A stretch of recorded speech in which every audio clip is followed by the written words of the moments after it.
So, welcome. My name is Brittany Holmes. I'm an educational consultant. Today, I will be discussing progress monitoring in special education.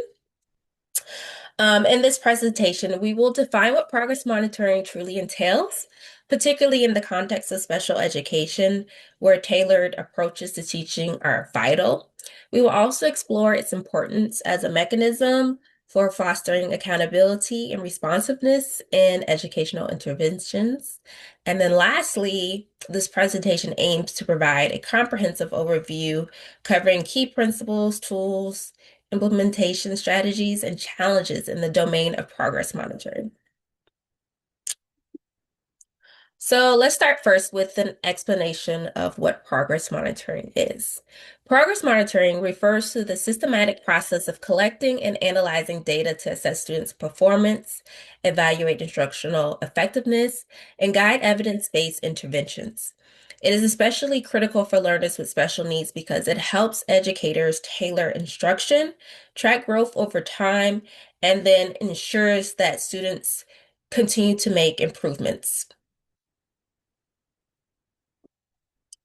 When we look at research, it shows that when progress monitoring is done on a frequent basis, it offers students themselves a chance to see how they're moving towards goals. It also offers a clear understanding of the impact of the instruction that they are receiving. And it acts as a potential vehicle for communication with parents. So, engaging in progress monitoring offers several key benefits. First is early intervention. By tracking student progress regularly, educators can identify struggling students early on and provide timely interventions. This proactive approach prevents academic difficulties from escalating. Another key benefit is personalized learning. Progress monitoring allows educators to tailor instruction to individual student needs. No two students are the same, and progress monitoring ensures that each student receives the necessary support they require to be successful in the class. A third benefit is that it is data-driven decision making. Educators can use progress monitoring data to make informed decisions about instruction. They can adjust their strategies, modify their interventions, or even change the level of support based on what the evidence they've collected. And lastly, most importantly, is accountability. Progress monitoring holds educators and the education system accountable for student outcomes. It ensures that resources are allocated efficiently and that students are not left behind. So, now you may be asking, how do I implement progress monitoring in my class? Well, it's simple. You should use these 6 steps. First, establish clear goals. 2, select progress monitoring tool. 3, collect data. 4, analyze your data, most importantly. And then 5, make necessary adjustments. To help you with these 5 steps, the next slides will provide you with more information and context. Okay, so our first step was to establish clear goals.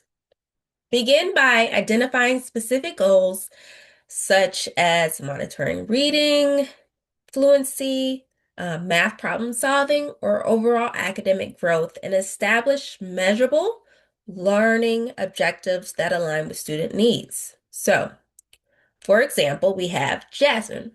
She's a third grade student with a specific learning disability in reading. Her recent assessments and classroom performance show she struggles with reading fluency. Specifically, she reads slowly and often guesses unfamiliar words.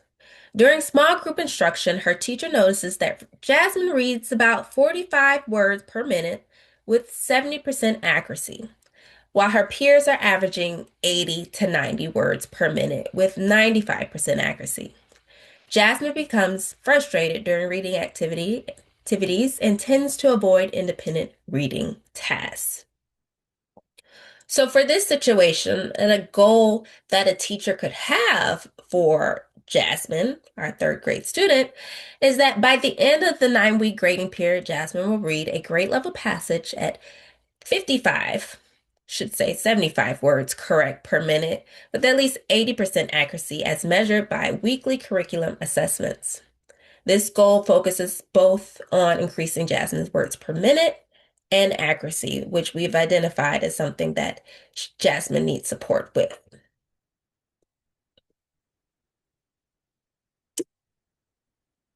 All right, step two, selecting a progress monitoring tool. Now, conceptually speaking, progress monitoring can be divided into two types of assessments. So we have general outcome measurements slash curriculum-based measurements and specific subskill mastery. Um, Now, GOM or CBM track long-term, year-long growth using consistent, broad, and brief measures, whereas a specific subskill mastery monitors short-term incremental mastery of a single targeted skill, changing the assessment at each specific time where the smaller skill is achieved. So, to make a little more sense with this, a GOM or CBM would be equivalent to a teacher gives a 2-minute math probe every Friday containing a mix of two-digit multiplication, three-digit addition, and long division.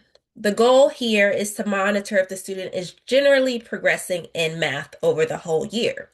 Whereas if we were to use a specific subskill mastery, a teacher gives a 2-minute probe containing only two-digit by two-digit multiplication problems. The goal would be to see if the student has mastered this specific skill of two-digit by two-digit multiplication. And then once that's achieved, maybe the teacher would go on to three-digit multiplication. In this picture, we have an example of what a subskill mastery progress monitoring tool could look like in a class. The next step is that you want to determine your data collection tool. Some of the most effective and highly used data collection methods used in special education today include direct observation, work sample analysis, checklists and anecdotal records, and standardized assessments. Now, direct observation is probably one of the most authentic ways to gather data. It involves watching the student perform a skill or engage in a behavior in a natural setting. This can be structured or unstructured and especially valuable for functional and behavior goals. Work samples, on the other hand, allows teachers to collect artifacts of student work over time. Whether it's a writing sample, math worksheets, or even visual schedules, these artifacts provide concrete evidence of progress and can be compared across weeks or months. Checklists and anecdotal records are great for capturing skills that develop gradually. A checklist might track a student's mastery of life skills, while anecdotal records provide narratives to insight on how a student is progressing or struggling.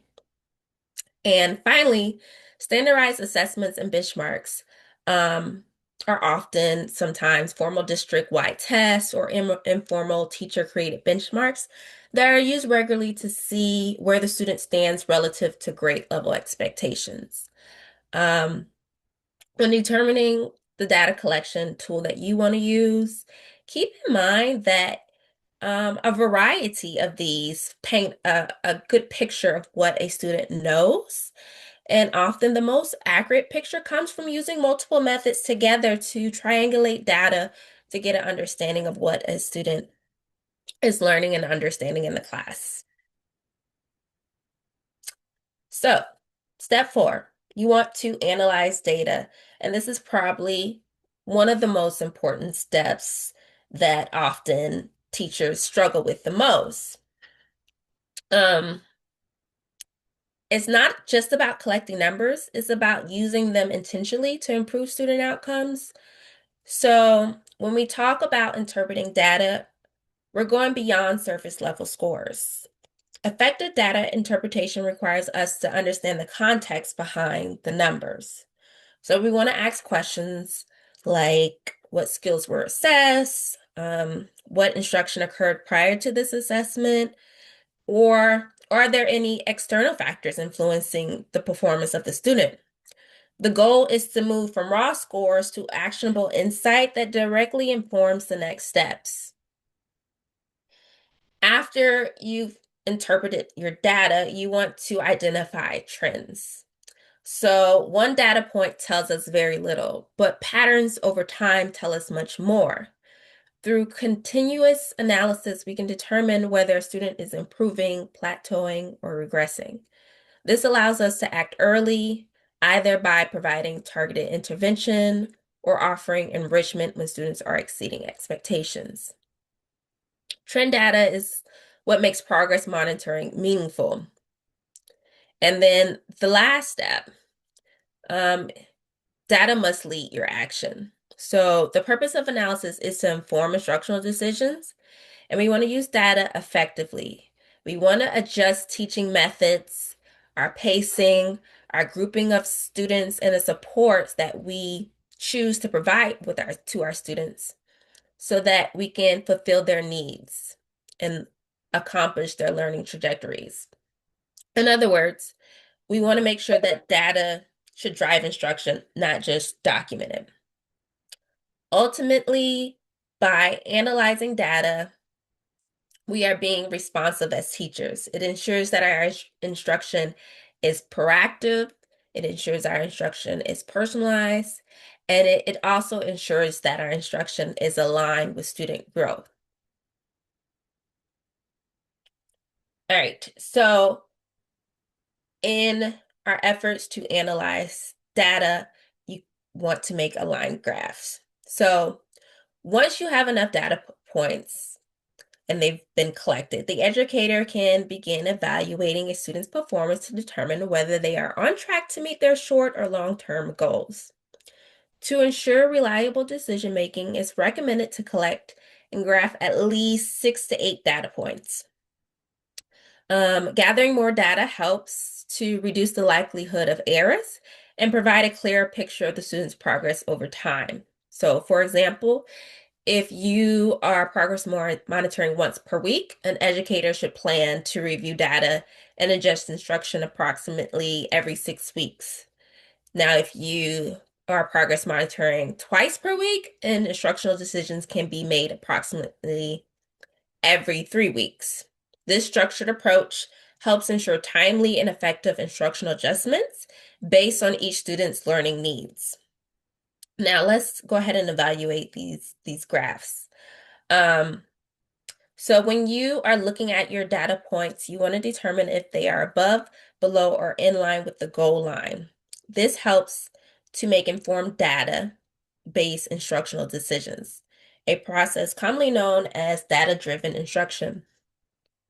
The graphs below demonstrate how students' performance trends can guide appropriate instructional responses.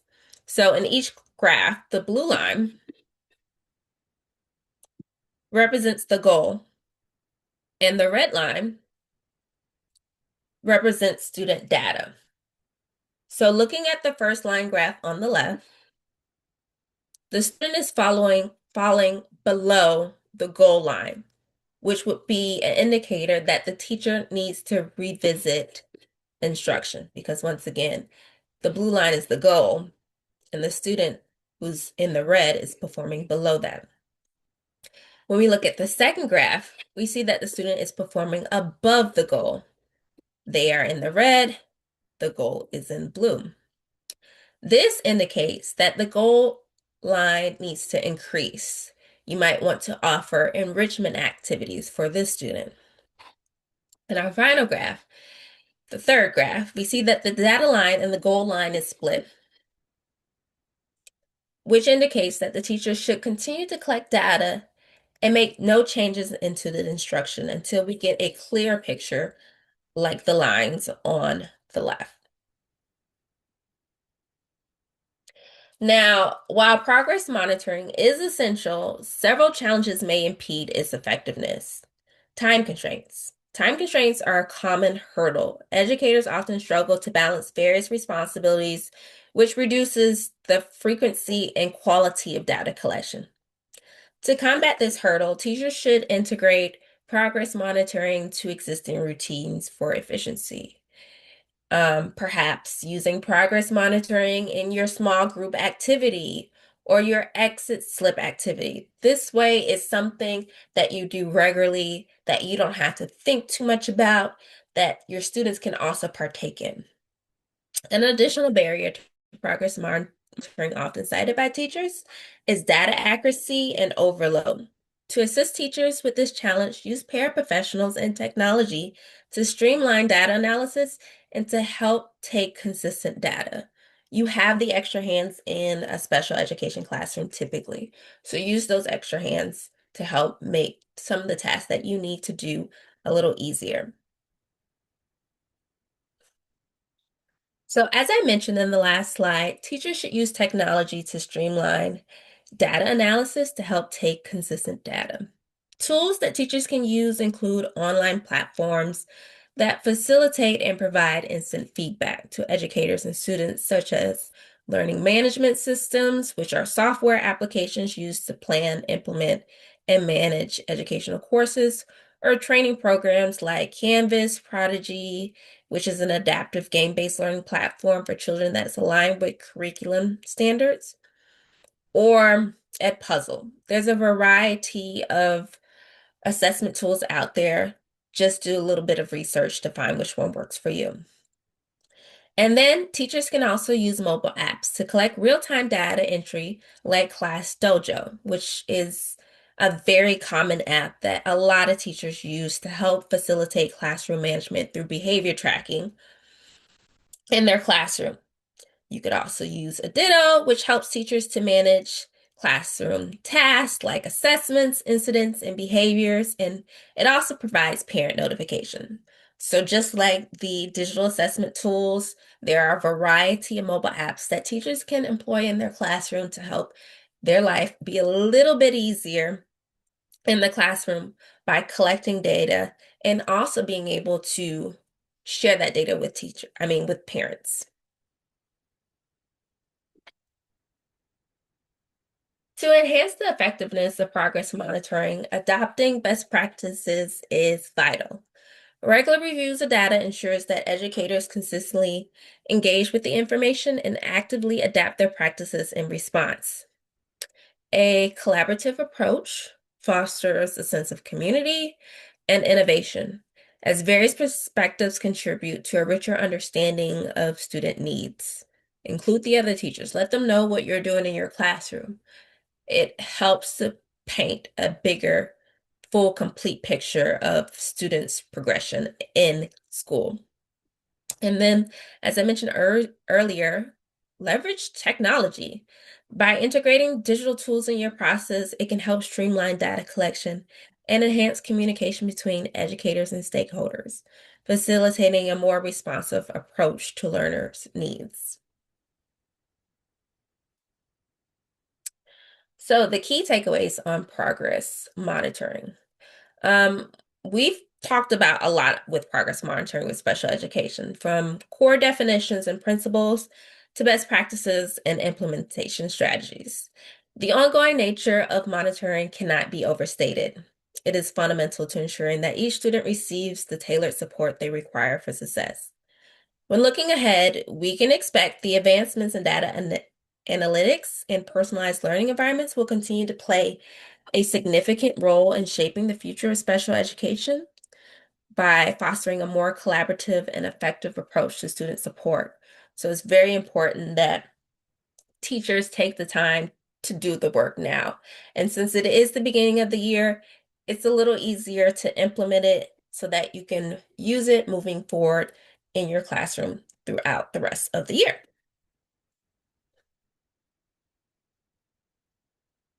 All right, here are my references. And are there any questions at this time?